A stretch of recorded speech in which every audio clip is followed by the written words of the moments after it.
নমস্কার, আশা করি সকলে ভালো আছেন। সুনন্দিতার রান্নাঘরে সকলকে স্বাগত। আজ খুব সামান্য তেল দিয়ে সুজির একটা রেসিপি আপনাদের সঙ্গে শেয়ার করব, যেটা আপনারা ব্রেকফাস্টে অথবা স্কুল অফিসের টিফিনেও বানিয়ে দিতে পারেন। আমার চ্যানেলে যদি নতুন বন্ধু হন তাহলে চ্যানেল সাবস্ক্রাইব করে পাশে থাকা বেল বাটনটা ক্লিক করে দেওয়ার অনুরোধ রইল। রেসিপিটা প্রথম থেকে শেষ পর্যন্ত দেখার অনুরোধ জানিয়ে শুরু করছি। প্রথমে সুজি দিয়ে একটা ব্যাটার তৈরি করব। তার জন্য একটা বোল নিয়েছি, তার মধ্যে আমি 1 কাপ সুজি নিলাম, ওজন হিসাবে 200 গ্রাম। তার মধ্যে দিলাম হাফ কাপ টক দই, half teaspoon baking soda, half টিস্পুনের একটু বেশি বিট লবণ, আপনারা সাধারণ লবণও দিতে পারেন। হাফ টিস্পুনের একটু কম দিলাম গোলমরিচ গুঁড়ো। এখানে আপনারা নর্মাল লঙ্কার গুঁড়োও দিতে পারেন। আর দিলাম হাফ টিস্পুন অরিগ্যানো, একটা সুন্দর ফ্লেভারের জন্য। এর বদলে আপনারা ভাজা জিরের গুঁড়ো বা মিক্সড হার্বসও দিতে পারেন। আর 1/4 টিস্পুন চিলি ফ্লেক্স দিয়ে দিলাম।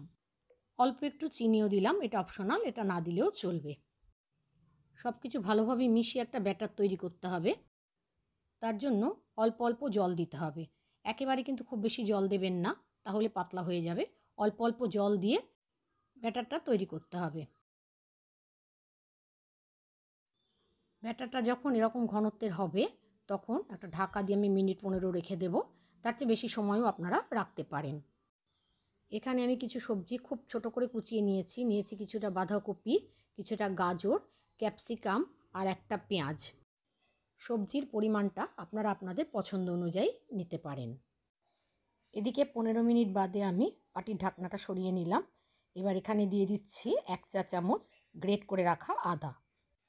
তবে আদাটা আগেও দেওয়া যাবে। আদাটা একটু মিশিয়ে নিয়ে তারপর যে সবজিগুলো আমি কুচিয়ে রেখেছিলাম সেই সবজিগুলো এখানে দিয়ে দিচ্ছি। দিয়ে দিলাম বাঁধাকপি কুচি, গাজর কুচি, ক্যাপসিকাম কুচি আর পেঁয়াজ কুচি। আপনারা এর সাথে ফুলকপি বা বিনস কুচিও দিতে পারেন। আর সব শেষে দিলাম খানিকটা ধনেপাতা কুচি। এবার এই সমস্ত উপকরণ খুব ভালোভাবে মিশিয়ে নিলাম। তারপর আবারও অল্প অল্প জল দিয়ে আমি ব্যাটারটা তৈরি করে নেব।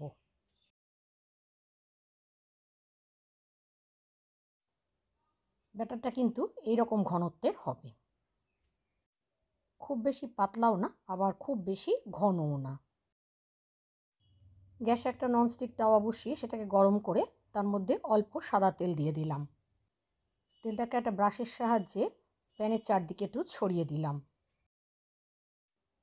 তেলটা গরম হলে অল্প করে ব্যাটার তাওয়ার মধ্যে দিয়ে দিলাম আর হাতা দিয়ে একটু ছড়িয়ে দিলাম। আমি একবারে 3টে করে প্যানকেক তৈরি করে নিচ্ছি।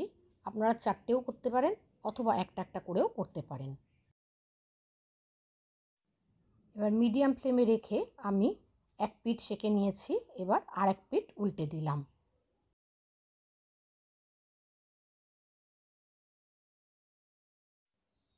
এইভাবে 2 পিঠ উল্টে পাল্টে আমি ভেজে নিয়েছি। তারপর এগুলোকে আমি তুলে নিলাম।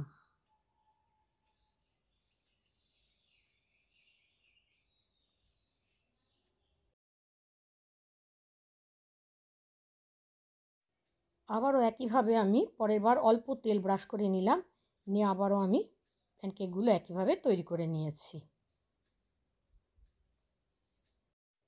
এইভাবে সহজেই সুজি দিয়ে প্যানকেক তৈরি করতে পারেন।